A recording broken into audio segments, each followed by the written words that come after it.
son of Zeus, slayer of Medusa, great king of Mycenae. The name of Perseus is something that the ancient Greeks spoke of with utmost respect. The celebrated hero and the legendary king who founded the Perseid Dynasty at Mycenae was credited with numerous myths, stories, and events of Greek mythology. This is the story of Perseus and the rise of the great Perseid Dynasty and the events that corresponded the 14th century BCE in Mycenaean Greece.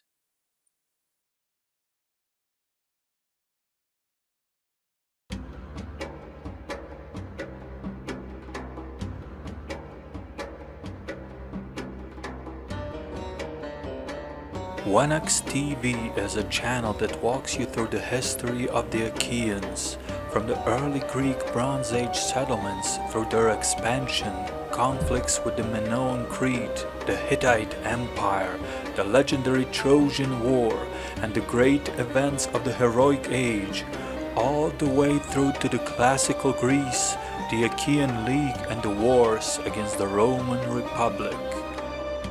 Please consider subscribing and sharing the video, as this is a one-person production and it greatly helps the visibility of the channel. Your support is greatly appreciated.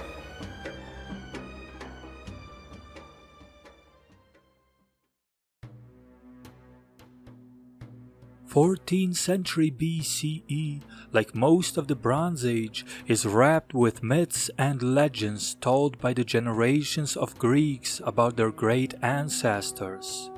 As the Linear B script of Mycenaean Greece hardly dealt with names and reigns of their rulers, the contemporary events and overall political situation, it is hard to precisely assess the situation of this time period. The oral tradition, however, was always strong in Greece, and therefore many of the historical figures have likely been preserved, but certainly not without a significant influx of legendary stories, myths, and even made-up characters surrounding them. And more often than not, it is difficult to distinguish the two, but as far as the ancient Greeks were concerned, all of their legendary or semi-legendary ancestors were genuine historical figures. Above all, it was Perseus, whose dynasty rose to such prominence that many of the later Greeks traced their origins to the Perseid house, and many of the localities kept their names and associated themselves with this legendary king well into the classical times. The story of Perseus begins in Argos, where the great hero was born to Danae, the daughter of King Achaean. Unsurprisingly, Perseus' father was said to be none other than Zeus, king of the gods himself. According to a prophecy, Achaean would be eventually killed and succeeded by his nephew. Wishing to avoid such fate, but also fearful of Zeus if he attempted to harm the child, King Achaean sent his daughter Danae and the newborn Perseus to the island of Seriphos. There, young Perseus was brought up by local prince Dictys, brother of Polydectes, the ruler of the island. Polydectes fell in love with Perseus' mother and attempted to marry her, but young Perseus was strongly against it, mistrusting the island's king. Polydectes then hosted a large banquet, where every guest was expected to gift him a horse, and as Perseus did not own any horses, he asked the ruler to name a gift he would like to receive from the young hero. Then Polydectes, wanting to punish Perseus for vetoing his marriage, requested no less than the head of the only mortal Gorgon, Medusa. Medusa was a mythological creature, a woman whose hair consisted of serpents and whose stare would turn anybody who dare looked into her eyes to stone. Perseus took on the challenge and traveled to the island Sarpedon off the coast of Asia Minor, where Medusa was said to have lived. The divine hero was not on his own. After all, he was the son of Zeus, which ensured that the gods would always stand by his side. He was equipped by the helmet of Hades, which made him virtually invisible, the winged sandals of Hermes, which enabled the young hero to fly, a knapsack received from Hephaestus, the polished shield from Athena, and the adamantine sword from Zeus himself.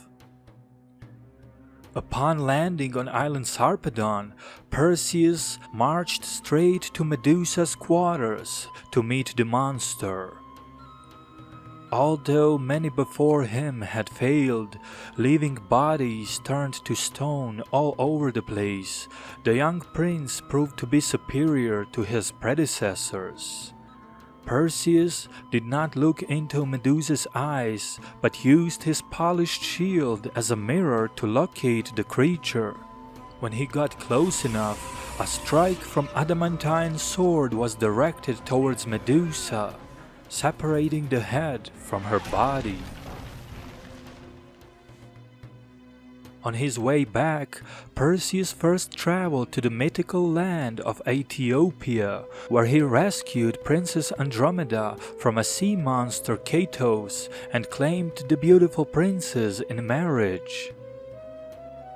Now, already a famous and accomplished hero, Perseus returned to the island of Seriphos.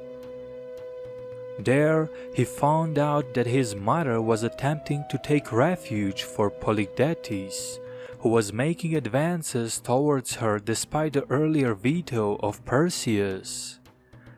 Enraged by this, the hero went straight to the ruler Polydectes and showed him the gift he was promised.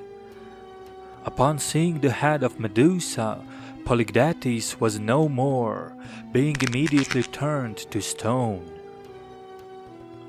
Afterwards, Perseus made Polydectes' brother Dictys the ruler of the island and decided it was finally time to leave.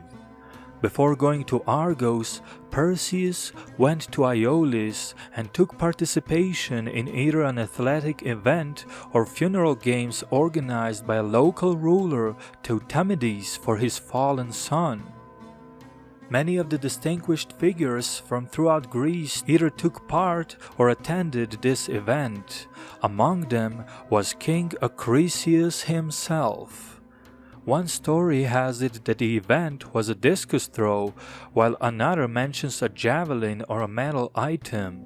Either way, fate was never to be avoided, and Perseus, having made such a hard throw, hit none other than Acrisius, killing the king on the spot.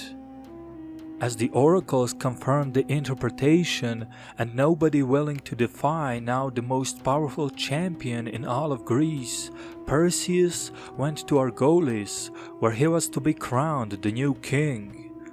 Before that was arranged, there was another possible issue to be solved. As Proetus, the brother of Acrisius, had been assigned the king of Tiryns after a brief civil war the generation before, Proetus' son Megaphentis had now succeeded his father and was now the ruler of the mighty walled Tiryns.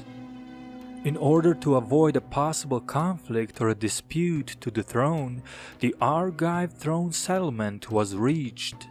Megaphentis agreed to move from Tiryns to the city of Argos, where he would become Basileus, and Tiryns was transferred to the direct control of Perseus, who was then crowned the High King in Mycenae. Thus started the new royal bloodline of the House of Perseus. The legacy of King Perseus was admired and celebrated throughout Greece. From the Mycenaean age all the way to the classical times, many ruling houses of various city-states had claimed origin in the legendary Perseid Dynasty. One of the popular myths had Perseus as the founder of Mycenae, having either dropped a cap or found a mushroom there, but of course we know this to be incorrect, as Mycenae had long and eventful history before the time of Perseus, and those stories may have been designed to stress Perseus's importance and Mycenae. Apollodorus said that Perseus only fortified Mycenae along with some other neighboring cities such as Medea, confirming the existence of the city before the time of Perseus. But still, there's no question that the name of Perseus was always associated with Mycenae, and very possibly because of a significant historical ruler or a dynasty who bear the same name. From the earliest times, the ancient Greek historians documented a shrine of Perseus located on the left-hand side of the road from Mycenae to Argos, also a sacred fountain called Perseus, and an underground chamber nearby where King Atreus was said to have stored his treasury. During his long and stable reign, Perseus had established a big family, having 7 sons and 2 daughters. Among his sons were Electryon, Sthenelus, Perses, Alcaeus, Master, Helos, and Cinyros, while his daughters were Gorgophone and Autochthe. Perseus was succeeded by his son Electryon, who apparently had a long reign of his own. Although Mycenaean Greece was at a relative peak of its influence during this period, and with no great external rival to worry about since the Hittites in Anatolia were still recovering from being nearly destroyed a generation before, Electryon was ultimately not to reign peacefully. Pterelaus, the relative of Master Electryon's brother, was assigned the Taphian Islands to rule. His 6 sons, upon coming of age, went to King Electryon and demanded their own realms to be assigned to them. As the Mycenaean king refused the young princes, the sons of Pterelaus drove off the cattle belonging to the king. And as an armed conflict quickly broke out, the 6 sons of Pterelaus were met by the Mycenaean army, commanded by the 9 sons of Electryon. In the subsequent conflict, all 9 of the Mycenaean princes were killed in what was a devastating battle, together with 5 sons of Pterelaus, who were among the fallen. Only the 6th Taphian prince, Everes, managed to survive the battle, while on the Mycenaean side, Lecymnius was the only general left standing. Lecymnius was an illegitimate son of Electryon, and therefore not eligible to succeed his father, ensuring the further instability around the future of the Mycenaean throne. These events, while being a story passed through the generations by the oral tradition, certainly explain the lack of the Achaean expansion into Anatolia during the absence of Hittite power. The Hittites, on the other hand, used this period to rebuild their kingdom, which occurred during the reign of Shuppiluliuma. His successors further consolidated the Hittite power, which ultimately led to the fall of the long-standing kingdom of Arzawa. Please consider subscribing and sharing the video, as this is a one-person production and it greatly helps the visibility of the channel. Your support is greatly appreciated. This was WanaxTV, and we'll see you again soon.